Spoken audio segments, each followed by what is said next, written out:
整数マスターに俺はなるということで始めていきたいと思います。結構整数問題っていうのはその場で考えて解いていかなければいけない問題っていうのも多かったりするので、結構つかみどころが難しいというふうに感じている人も多いんじゃないのかなというふうに思います。とはいえ、整数問題を解いていく上で必要なエッセンスっていうのは基本的にはここに書いた3つしかありません。1つ目、積を作成して倍数約数に注目していこう。2つ目、何かで割った目に注目していこう。3つ目、範囲に注目していこうの、この3つになります。なので整数問題を解いていこうというふうになった時には、この3つのどれかに注目していけばいいわけなんですが、じゃあ具体的にどういうふうに注目して、どういった処理をしていけばいいのかというところに関して、それを身につけるためにはどうしても問題演習っていうのは必要になってくるんじゃないのかなというふうに思います。ただ漠然と闇雲にたくさん解くのではなく、このどれかをやっていくんだっていう意識を持ちながら、問題演習を積んでいくことが、この整数をできるようにしていく上では大事だなというふうに思っているので、一応このシリーズは1回につき1題整数問題っていうのを見ていこうかなというふうに思います。で、そういってその回数を重ねることによって、整数の力を上げていって、最終的には整数マスターになっていただければということで、やっていきましょう。はい。ということで、じゃあ今回はこちらを見ていきたいと思うんですが、x 分の1たす 2y 分の1たす 3z 分の1イコール3分の4。これを満たす自然数の組 xyz を求めてくださいということで、こういった問題です。で、実際の問題だとこれ、カッコ1番、カッコ2番みたいな誘導がついているので、そこまで難しくはないのかなとは思うんですが、やっぱりこのどれかに注目していくっていう練習をしていく上では、そういった誘導なしの方がいいのかなというふうに思ったので、今回誘導なしで考えていこうかなというふうに思います。はい。じゃあまず、丸1か丸2、積の形を作成して倍数約数に注目していこう。何かで割った目に注目していこう。こういったのは要するに整数特有の性質で割り算ができるので余りとか、そういうふうに割り切れたりすると倍数や約数っていうのがあるわけなんですが、今回このままの形で丸1丸に注目すると、これ分数の形なので、このままでは難しいです。なので、じゃあこれ分数をなくすために、この丸1丸2でやっていこうとすると、両辺に 6xyz をかけて、全部分数を払ってあげるよと。そうすると 6yz 足す 3xz 足す 2xy イコール 8xyz。ちょっと複雑な形になってしまうんですが、これを丸1丸2をやっていこうというふうにするんだったら、こういった感じで変形していくかなというふうに思うんですが。でも今回せっかく綺麗な形に与えられているのを、わざわざこういう複雑な形に直していくっていうのはちょっと大変そうです。だから一回ちょっと優先的に丸3番範囲に注目していくんじゃないのかなという方針でちょっと考えていこうかなというふうに思います。はい。じゃあこの丸3番、範囲に注目していくんですが、要するに例えばこれ、x の範囲がどういう風になっているのかとか、y の範囲がどうなのか、z の範囲がどうなのか。すなわち、例えば、もし仮に、x の範囲が1より大きく3より小さいみたいになったら、これ整数という性質として、1より大きく3より小さい。例えばこういう風になったら、整数って飛び飛びなので、ある区間を決めたらその中に有限個しかありません。これで言うと、1と3の間の整数って2しかないので、こういうふうに定まるよと。例えばこれが有理数とかだったらなんか 1.1 とか 1.2 とか 1.3 とかたくさんあったり、実数とかたくさんあるんですが、あくまでも整数で飛び飛びになっているよという性質から、こういうふうな感じで1個しかないよみたいに決まるよと。こういうふうな感じで、例えば x の範囲がどこの範囲にあるのか、そういうのに注目していこうねということです。じゃあ今回まず x の範囲に注目するか、y の範囲に注目するか、z の範囲のどれかに注目していくんですが、今回どれに注目していくのかっていうと、これ見た瞬間 X に注目していけばいいのかなというふうにわかります。なぜかというと、この式において一番主導権を握っているのは X になります。Y とか Z っていうのではなく、X っていうのが一番この等式において主導権を握っております。どういうことかというと、X を決めるのと Y 決めるのと Z 決めるのにおいて、X、Y、Z 全部整数なんですが、Y の項に関しては2分の1っていうのがかかっているので、その影響が半分になります。で、Z 決めたときに、それは3分の1倍というふうになるので、Z 決めたときに影響は3分の1倍。でも X に関してはそのまんま普通に1倍で来るので、この X の持っている影響力が一番大きいです。だからじゃあこの一番強い影響力を持っているこの X に注目して処理していきましょう。で、具体的にはどうすればいいのかということなんですが、こんな感じで範囲が決まったら嬉しいんですが、今回自然数というふうに言っているので、1以上だということは確定しています。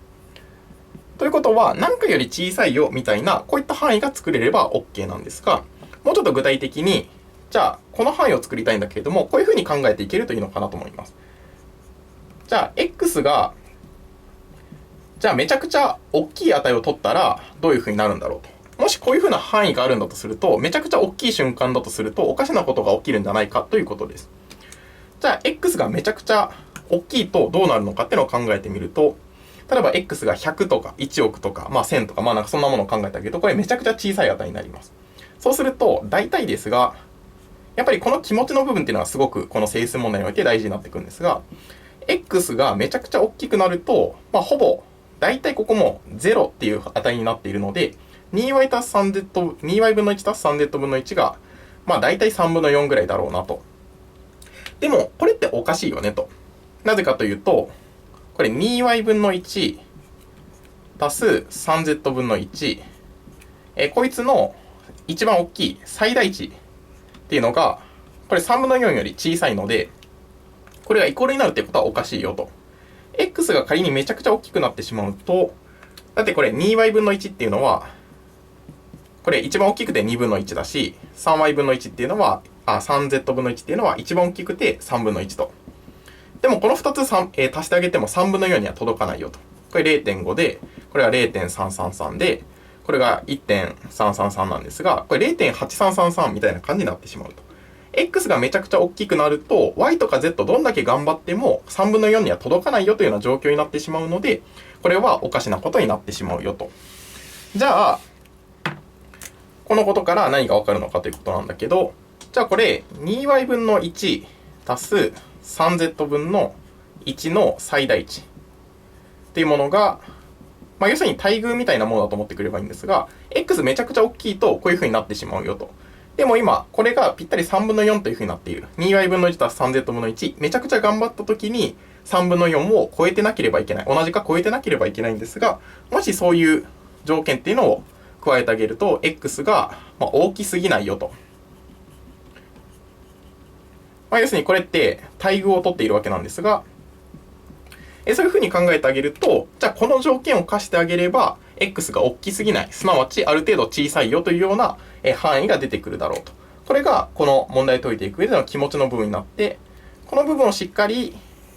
吸収できるかどうか、注目できるかどうかっていうのが重要になってきます。はい。だから範囲に注目していこうというのは、今回言うと一番主導権を握っている x に注目してあげる。具体的にはこれ大きすぎたら NG なんじゃないか。もしそうだったら、こういうふうに上から押さえることができて範囲に注目ができるよと。で、実際今回 NG なのは、これ 2y 分の1足す 3z 分の1、頑張っても3分の4に達しないよと。じゃあ逆にそれ達するんだったら x は大きすぎないよというふうな結論が出てくるから、じゃあ具体的な処理として、こういう条件を課してあげればいいじゃんねというところまでわかります。結構整数問題っていうのは具体的に何をやっているのかっていう部分に関しては理解できても、実際にそれができないっていうことが難しいところではあるんですが、そのためにはこの気持ちの部分、何を考えてそういうふうに方針を進めているのか、今回で言うと、この部分に注目しているんだ。そこがすごく大事になってきます。はい、今回で言うと、3分の4イコール x 分の1足す 2y 分の1足す 3z 分の1になっているんですが、何に注目しているのかっていうと、ここが一番大きくなる瞬間っていうのを考えてあげると、そういう条件を加えてあげると、x が大きすぎないので、じゃあこの部分が一番大きくなる瞬間。すなわち、y っていうのは1以上なので、2分の1。足す、3分の1と。今回 y っていうのは1以上なので、2y 分の1っていうのは2分の1以下。3z 分の1っていうのは3分の1以下。z は1以上なので。ということなので、ここの部分の最大値に注目してあげれば、こういったものが出てくるよと。だから闇雲にいじっていくんじゃなくて、x 大きすぎると NG じゃん。じゃあ y と z の最大値の瞬間、y と z 動くときの残りの部分の最大値の瞬間を考えてあげようねという風な発想でやってあげると、じゃあこことここ、最初と最後結んであげれば、3分の4、x 分の1足す2分の1足す3分の1と。これ3分の1移行してあげると、1回1という風になって、で、これ2分の1移行してあげると、2分の1以下になって、で、これ x 移行してあげて、2をかけてあげると、x が2以下という風な感じで、これで範囲に注目することができました。実際この操作をしてあげると大きすぎない。具体的には2以下じゃなきゃいけないよというのが出てくるので、これで範囲に注目することができたよと。はい、もうここまで来てしまえば、ほとんど、あとはおしまいなんですが、じゃあ x が2以下ということなので、x イコール1、もしくは x イコール2と。じゃあ、x イコール1の時っていうのを考えていきましょうと。じゃあ、x が1の時っていうのは、これ代入してあげると、1足す 2y 分の1足す 3z 分の1イコール3分の4と。なので、これ1移行してあげると、2y 分の1足す 3z 分の1イコール、これ3分の1というふうになりました。あとはこれを満たす y とか z っていうのを求めていけば OK です。で、最初これ3文字あったので非常に大変だったんですが、こうするとまあだいぶ簡単な形になりました。で、このぐらいだったら、じゃあ、丸1、丸2。要するに、約数とか倍数とかなんかで割った余りとかに注目していけるんじゃないかということで、まあ、この段階で分数を払ってあげましょう。6yz っていうのをかけてあげれば、分数が消えて、3z 足す 2y イコール 6yz かけてあげたら 2yz と。はい。で、こういう風な形になって、じゃあ今積の形を作っていこうねと。2yz。これ1回ぐらいはちょっと経験しておかないとなかなか難しいところであるんですが、この形は積の形ができるテンプレの形になっています。2yz-2y-3z イコール0。一旦移行してあげてこうと。はい。で、例えば y とかでくくってあげましょう。で、ここで言うと 2y とかでくくってあげれば、2y とかでくくってあげると、z マイナスの1で、マイナスの 3z イコール0。で、積の形を作成したいので、共通因数を無理やり作っていこうねと。この z-1 に対して、マイナス3の z マイナス1と。無理やりこの共通因数を作ってあげれば、これで積の形ができるんじゃないかと。で、これでプラス3しちゃっているので、マイナス3っていうのを引いて調整しようと。で、これ共通因数があるので、2y-3 でくくって、z-1 と。で、このマイナス3以降下げて3。これで無理やり作った共通因数でくくれて、これで積の形を作成することができました。なので、あとはこれで約数とか倍数とかに注目していけばよくて、今回かけて3なので、要するにこの2つは3の約数だよと。またはかけて3となるようなペアっていうのを考えていけばよく、例えば1×3 とか 3×1 とか、あと整数なので、マイナス1× マイナス3、マイナス3× マイナス1。みたいな感じでこういったペアっていうのが考えられます。じゃあここで範囲に注目してあげると、例えば、z っていうのは1以上なので、z-1 っていうのは0以上だよということから、じゃあこっちが0以上となるようなこういったペアを考えてあげれば OK と。はい。ということなので、結局あとこの2つのペアを考えていこうねと。2y-3、z-1 っていうのが、1、3、1、3か、2y-3 以降と z-1 っていうのが3、1と。左側の方から y っていうのは移行すると4で2で割ってあげて、2と。z イコール4。右側の方から移行して6、2で割ってあげて3と。で、z の方っていうのは2と。なので、xyz のペアとしては、今、x が1の瞬間で x が1、y が2、z が4、x が1、y が3、z が2ということで、とりあえず、x イコール1の瞬間のペアとしてこういうふうに確定したので、とりあえずこの場合の処理はおしまいです。はい。で、ここから先はおしまいで、こんな感じで、本質的な部分ではなく、ちょっと部分的にこういうふうに範囲に注目したりするっていうことも有効になったりするんですが、でもそういったところも含めて、エッセンスはやはりこの3つです。はい。では、今度 x が2の瞬間を見ていきましょう。ちょっとここから先は今と全く同様なので、ちょっとスピーディーにいこうかなというふうに思うんですが、2分の1足す 2y 分の1足す 3z 分の1イコール3分の4と。2y 分の1足す 3z 分の1っていうのが、6分の2するとこっち側が2倍してあげて8と。で、これ移行すると6分の3。2分の1は6分の3と。なので6分の5。で、6、今度は yz か。6yz っていうのをかけてあげれば、3z 足す 2y イコール 5yz。で、同じくこれ移行してあげて、5yz マイナス 2y マイナス 3z イコール0と。で、今度はじゃあ 5y とかでくくってあげれば、z マイナスの 5y でくくるので、5分の2というふうにすると、5が約分されてマイナスの 2y と。で、マイナス 3z なんですが、一気にやっちゃうと z-5 分の2で、無理やり共通因数を作っていこうねと。で、5分の6なので、マイナスの5分の6イコール0。で、これ共通因数くくってあげると、5y マイナス 3z マイナス5分の2イコール5分の6と。で、このままだとまだ分数がやっぱり残っているので、倍数とか約数とかに注目できないから、これ、両辺5倍してあげて、この分数を全部払ってあげれば、5y-3、ここの部分5倍してあげて、5z-2 イコール6と。はい。なので、こういう風な形で積の形ができました。はい。今度6なので、1×6、2×3、3×2、6×1、あとこのマイナスのペアで、マイナス1× マイナス6、点々点々点という風になります。はい。で、今回は、じゃあ例えば、z が1なので、同様に範囲に注目してあげると、5z が5以上、なので 5z-2 っていうのが、これ2引いてあげると3以上という風になっているので、